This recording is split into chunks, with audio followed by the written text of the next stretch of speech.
London, in the year of our Lord 1815, shimmered beneath a veil of spring rain and gossip. Carriages rattled through streets lined with budding trees, and every window seemed alight with the promise of another evening's display of fortune, beauty, and calculated charm. It was the height of the season, when the city's grand ballrooms became the battlegrounds upon which alliances were forged and hearts were quietly bartered. Among this glittering chaos moved Lady Eleanor Ashcombe, neither the richest nor the most beautiful, but unmistakably the most disquieting. Her words carried an intelligence that unsettled drawing rooms, and her laughter, warm and unguarded, was often whispered about as a symptom of impropriety. Her family, though of good name, had suffered the slow decay of fortune. Her father, the Viscount Ashcombe, once a man of influence in Parliament, now lived on the edge of insolvency, his estates mortgaged and his health uncertain. For Eleanor, marriage was not merely a social expectation. It was a necessity cloaked in desperation. Yet her spirit refused to bend to the transaction. She had read too many pamphlets on reform, spoken too openly in defense of those society deemed unworthy of voice, and carried herself with a confidence that made matrons wary. The daughters of the ton were trained to please. Lady Eleanor had learned to think. The Duke of Wexmoor, Alexander Hawthorne, could not have been more her opposite. Newly returned from the continent, his reputation was one of unblemished discipline and composure. At 30, he was the paragon of English virtue, decorated in war, respected in Parliament, and utterly without scandal. He spoke with the clipped authority of a man unaccustomed to contradiction. To the eyes of London, he was the very model of what a nobleman ought to be, a man of impeccable duty and measured restraint. To Eleanor, upon their first meeting, he seemed the embodiment of all she found tiresome in her world: power without empathy, elegance without warmth. Their collision was inevitable. It occurred in the gilded drawing room of the Dowager Countess of Ellesmere, whose weekly salons were the crucible of fashion and rumor. The scent of wax and lilac hung thick in the air as poets, clergymen, and politicians mingled beneath towering chandeliers. Eleanor stood near the hearth, speaking animatedly to a small circle about a recent bill concerning education for the poor. Her words, though carefully chosen, carried a fervor that betrayed genuine conviction. "Ignorance," she said, "is not a natural condition. It is cultivated by neglect. If we are to call ourselves civilized, must we not begin by teaching every child to read, regardless of their station?" The murmurs that followed were polite but uneasy. One gentleman coughed, another adjusted his cravat. Into this discomfort stepped the Duke of Wexmoor, tall and unyielding, his gaze cool as cut glass. "A commendable notion, my lady," he said, his tone carrying the effortless authority of one accustomed to final words. "But the order of society rests upon the natural divisions of class. To educate the lower ranks beyond their station is to invite discontent. Surely even you see that." A hush fell. Eleanor turned to him slowly, the light of the fire catching in her eyes. "And discontent, your grace, is to be feared more than ignorance?" she asked, her voice calm, yet edged with steel. He inclined his head slightly, as though humoring a child. "I fear disorder, Lady Eleanor. A wife's virtue lies in moderation, in the grace to temper passion with prudence. The world does not need rebellion from its women." The air tightened. Several matrons exchanged approving nods, while a few younger ladies hid their smiles behind fans. Eleanor's composure faltered only for a heartbeat before she replied, "Then perhaps, your grace, it is fortunate that I have no desire to be anyone's wife." A faint, startled laughter rippled through the gathering, swiftly stifled. The Duke's expression did not change, but the faintest shadow crossed his eyes. "You are not suitable to be one," he said quietly, though loud enough for every ear to hear. The words landed with surgical precision, neither cruel nor kind, but irrevocably final. Eleanor's breath caught. For a moment, she considered retreat. Her reputation was fragile enough, and defiance would only worsen the wound. Yet something in her refused silence. "And yet, your grace," she said, her tone poised, "I imagine the world has endured worse fates than a woman speaking her mind." She curtsied, her smile unwavering, and turned away. The conversation resumed in strained murmurs, but the damage was done. The Duke's words would be repeated by dawn across every breakfast table in Mayfair. Not suitable to be a wife, it would cling to her name like a stain. As she took her leave, she felt the weight of every gaze upon her back. Outside, the rain had begun to fall in earnest, blurring the lanterns into halos of light. Her carriage waited, its lacquered sides reflecting the gray shimmer of the street. She climbed in, her hands trembling only when the door shut and the noise of society faded behind her. At his carriage on the opposite side of the square, the Duke stood in silence, his gloved hand resting on the door. The echo of her defiance lingered in his mind with unwelcome persistence. He had spoken to silence her, to restore the delicate order of things. And yet, as the rain struck his shoulders and her carriage disappeared into the mist, a question, sharp and unwelcome, took root in his thoughts. Why had her words unsettled him more than any battlefield command ever had? That night, London whispered of her downfall, while the Duke of Wexmoor sat before his empty hearth, staring into the flames, remembering the spark in her eyes. And far across the city, Eleanor Ashcombe, humiliated but unbroken, unfolded a letter newly arrived on her writing desk. An invitation to the grand ball at Almack's, where every reputation might be redeemed or destroyed. The days that followed were cruel in their quietness. London's social tide moved swiftly, and by the week's end, every corridor, tea table, and promenade whispered of Lady Eleanor Ashcombe's humiliation. The words of the Duke of Wexmoor, so precise, so impossibly final, were repeated with a kind of gleeful pity. Not suitable to be a wife. Some said it with mock sympathy, others with satisfaction. Yet what wounded her most was not the gossip itself, but how little it seemed to matter to those around her. Her father's creditors still came, her friends grew cautious, and society continued to twirl beneath chandeliers as though nothing had happened. But Eleanor did not retreat. If anything, the sting of disgrace had sharpened her resolve. She still attended the season's gatherings, though invitations grew fewer and the glances more pointed. Her gowns, once carefully chosen to flatter her figure, were now selected for practicality, the silk exchanged for muslin, the jewels for a single pearl. If London wished to see her as a fallen curiosity, she would at least fall with dignity. Yet beneath her poise, she carried the restless ache of someone who had glimpsed their own power and been punished for it. The Duke of Wexmoor, meanwhile, found himself curiously distracted. His life had been built upon precision. Meetings in Parliament, audiences with ministers, 1,000 duties executed with impeccable restraint. Yet he found his thoughts drifting, unbidden, to the sound of a woman's voice that had defied him without hesitation. He told himself it was irritation, nothing more. A man of his station could not afford sentiment. But even irritation, when left to simmer, can turn to fascination. They met again sooner than either expected. The occasion was a garden reception hosted by Lord Penhust, a dull but influential patron of the arts. Eleanor had come at the urging of a family friend who believed a little reappearance might soften the damage to her reputation. She stood among the roses, a book clutched discreetly in her hand, speaking to an elderly scholar about education reforms. When the Duke arrived, the crowd subtly shifted as though drawn by an invisible current toward him. His presence had that effect, composed, commanding, intolerably flawless. Their eyes met across the lawn. It was not surprise that passed between them, but a kind of reluctant recognition, like two duelists realizing the other has returned for a second round. Eleanor inclined her head in acknowledgement. The Duke returned it, nothing more. Yet as he moved through the gathering, his attention wandered repeatedly back to her.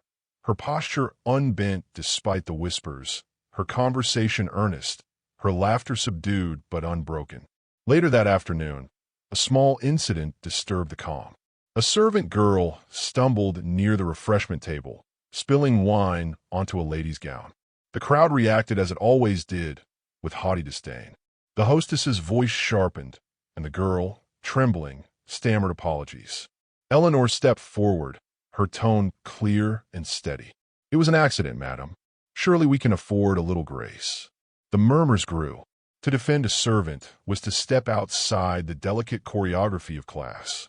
The hostess reddened, preparing a cutting reply, but before she could speak, the Duke's voice intervened. "Lady Eleanor is correct," he said evenly, his gaze sweeping the crowd. "Grace is the currency of civility. Let it not be in short supply today." His words were calm, his tone authoritative enough to silence protest. Yet when Eleanor turned to him, her expression was not one of gratitude. "You play the Savior well, Your Grace," she murmured under her breath. "But I require no rescue." He studied her, his eyes cool but curious. "Then take it as a correction to my own conduct," he replied softly. "I find I may have misjudged you." For a moment, neither spoke. The air between them seemed to shift, charged not with hostility, but with something far more dangerous, understanding. Then she turned away, and the moment dissolved into polite applause for the returning music. That night, as Eleanor returned home, she found her mind restless. The Duke's defense had unsettled her more than his insult ever had. It was easier to despise him as the embodiment of all she loathed in society than to think of him as a man capable of reconsideration. She pressed her palm against the carriage window, watching the city blur past. Somewhere deep within, pride wrestled with an unfamiliar spark, curiosity. The Duke, for his part, carried an even heavier unease. Alone in his study, he examined a small object he had found earlier that day, a book left upon a table near the roses. Inside, between its pages, lay a single pressed violet. The name, Lady Eleanor Ashcombe, was written in a delicate hand upon the inside cover. He had every intention of returning it the next day, yet when he reached for it again, he found himself pausing. The flower, fragile and faded, carried the faint scent of lavender and something else he could not name, perhaps defiance, perhaps innocence. Against his better judgment, he closed the book and kept it. By the following week, London's rumor mills had found new amusements, but a different whisper began to take root. The Duke of Wexmoor had been seen conversing with Lady Eleanor on more than one occasion. Some claimed he pitied her, others suspected intrigue. For Eleanor, it meant a renewal of scrutiny, but for the Duke, it was the first taste of rebellion. Each meeting between them seemed accidental. A shared path through a garden, a brief exchange at the opera, but each left a deeper impression. One evening, as he watched her depart from musicale, the Duke overheard a passing remark from an old acquaintance. "She'll never recover her place. Poor creature. A woman's reputation is like porcelain.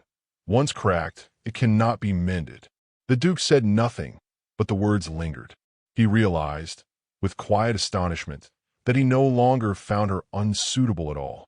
If anything, she had become the only person in London who seemed entirely real. And so, when the announcement came of his own engagement, arranged, dutiful, politically perfect, he accepted it with the composure expected of him. Yet as the ink dried on the notice, and his fiancée's name was spoken in polite circles, he found himself haunted not by obligation, but by the memory of a woman's voice defying him beneath the scent of roses. Somewhere in the heart of propriety, a single act of defiance had taken root, and it was quietly, inexorably, beginning to bloom. The storm had gathered swiftly, as though the heavens themselves conspired to shatter London's fragile stillness. By twilight, the city was cloaked in rain, its streets glistening like sheets of darkened glass. The grand garden party at Lady Farnsworth's estate, intended as the crown jewel of the season, descended into chaos as wind and thunder drove guests toward shelter. The orchestra faltered, the silks of gowns clung damply to trembling arms, and laughter turned brittle with discomfort. Among the dispersing crowd, Lady Eleanor Ashcombe sought refuge in the nearest building, a long, narrow orangery aglow with candlelight and fragrant with citrus blossoms. She stepped inside, the rain tracing delicate patterns against the glass panes, and exhaled a breath she hadn't realized she was holding. For the first time that evening, the relentless hum of society fell away. She moved among the potted trees, trailing her fingers lightly across their glossy leaves. Her gown, pale blue and modest in design, clung to her at the shoulders, revealing the outline of her resolve more than any ornament could. It was not vanity that brought her there that night, but defiance. After weeks of whispered pity and cautious invitations, she had promised herself to be seen again, to show that shame could not reduce her to silence. Yet now, in the solitude of the storm, her courage felt fragile. The rain's rhythm was soothing, its persistence echoing her own stubborn endurance. The door opened behind her. A rush of cold air swept through the orangery, carrying with it a scent of rain-soaked wool and the unmistakable authority of presence. She turned, her pulse quickening despite herself. The Duke of Wexmoor stood at the threshold, his dark hair dampened by rain, his expression shadowed by something she could not immediately read. He inclined his head, a gesture of respect too deliberate to be casual. "Lady Eleanor," he said quietly, his voice a low baritone softened by the storm. "It appears we have both chosen the same refuge." She hesitated, then inclined her head in return. "A rare coincidence, Your Grace. I had thought you immune to the inconvenience of weather." A faint smile touched his lips. Even duty must yield to thunder. He stepped further inside, closing the door behind him.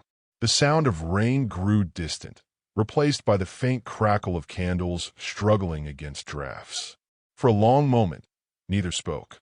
The air between them was weighted not with anger, but with the uneasy intimacy of two people who had grown too aware of each other. "I owe you thanks," Eleanor said at last, her tone measured, "for your intervention at Lord Penhest's. The servant you defended was spared dismissal."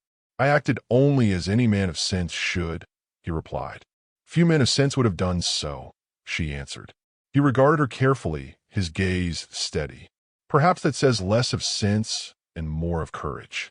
Her brow lifted slightly, uncertain whether to take his words as compliment or rebuke.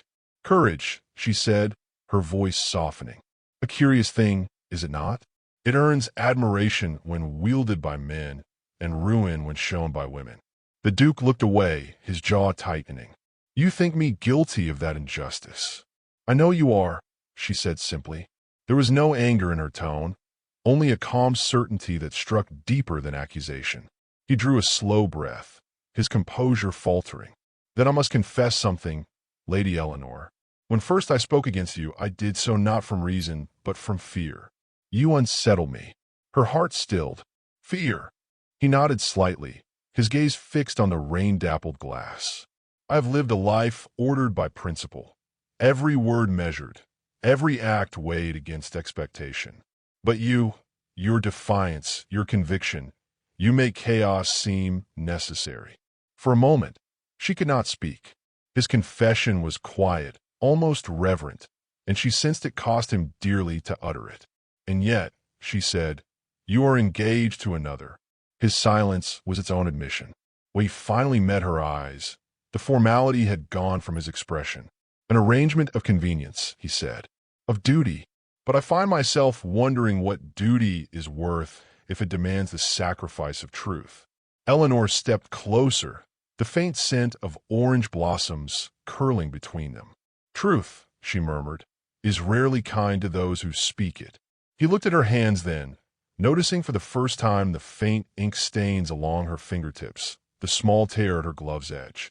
"You write letters," he said softly, "to reform societies, to Parliament, to the press.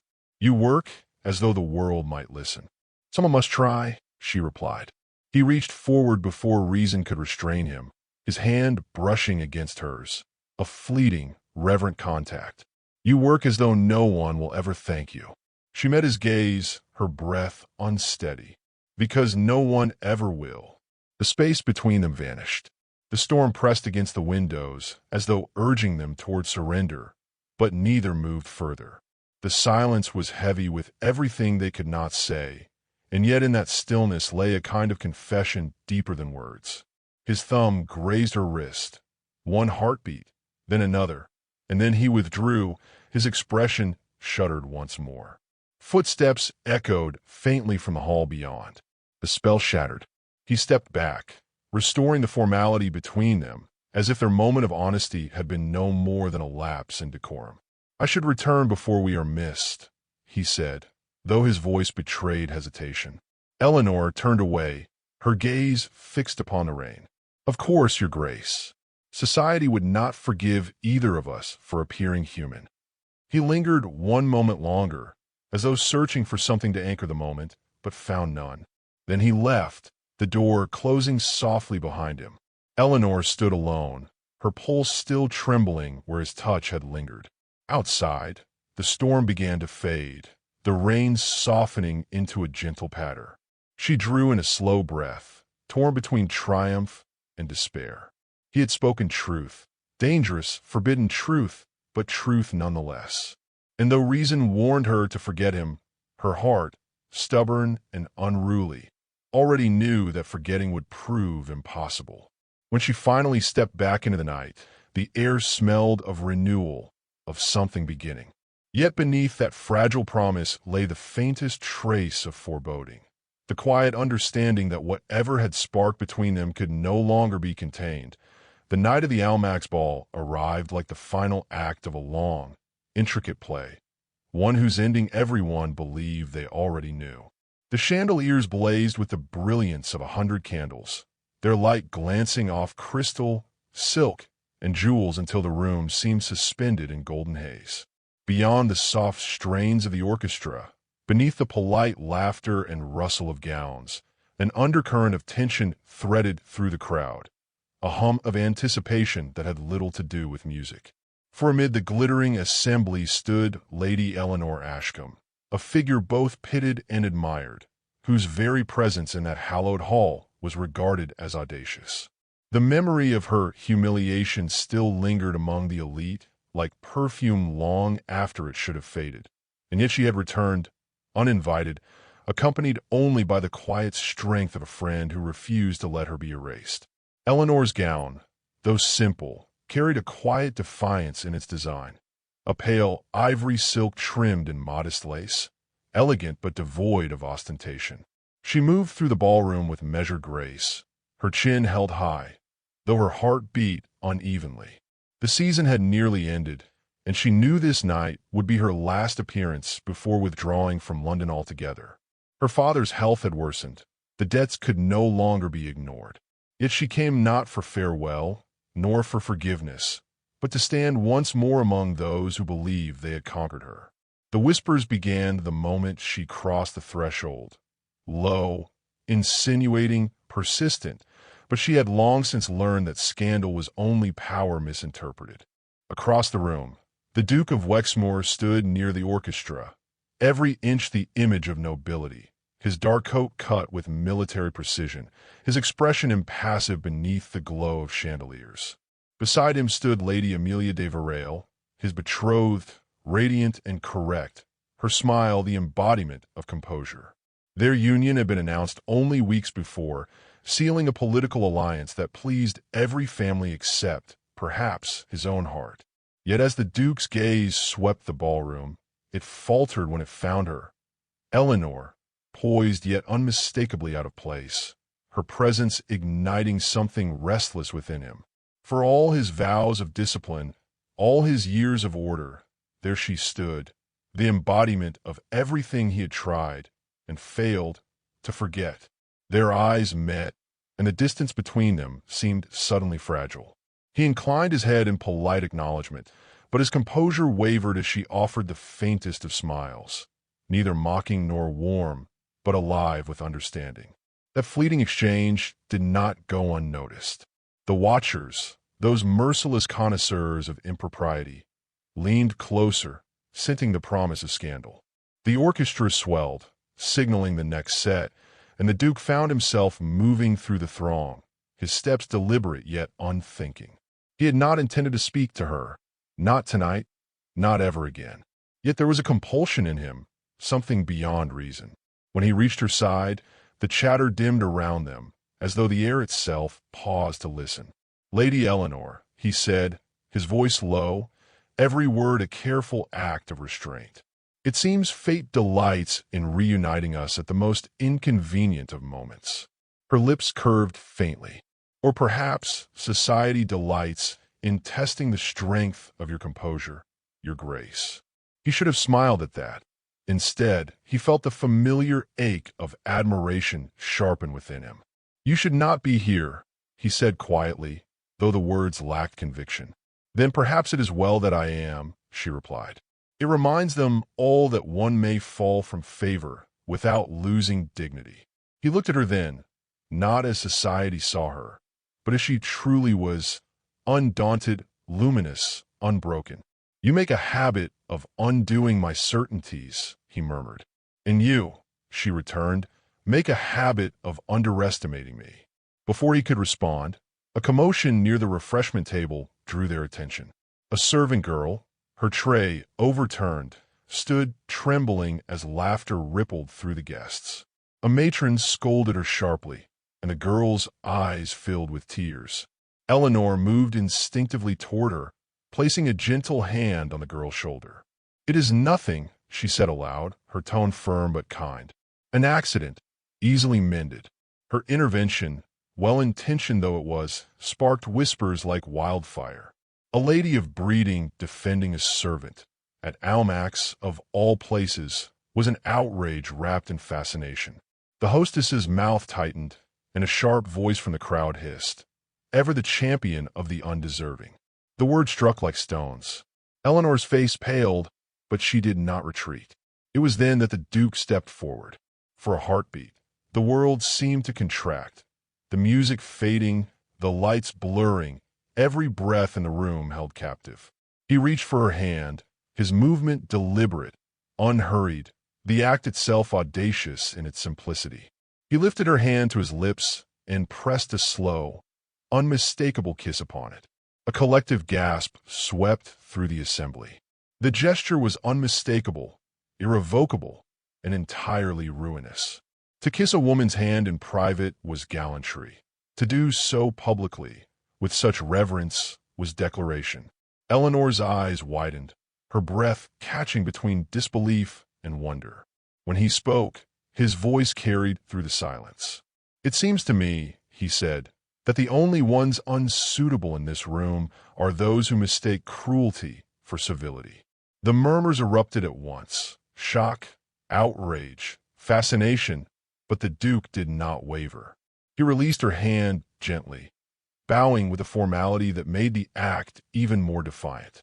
The crowd parted as he turned and left the ballroom, his reputation unraveling behind him like a banner torn by the wind. Eleanor stood motionless, the warmth of his touch still lingering against her skin. In that moment, shame and triumph tangled indistinguishably within her. She had not sought vindication, yet it had been given in the boldest form imaginable. The whispers no longer stung. They sounded distant, irrelevant. When she finally turned to leave, she did so without haste, every step an act of quiet victory. In the days that followed, London consumed the scandal with voracious delight.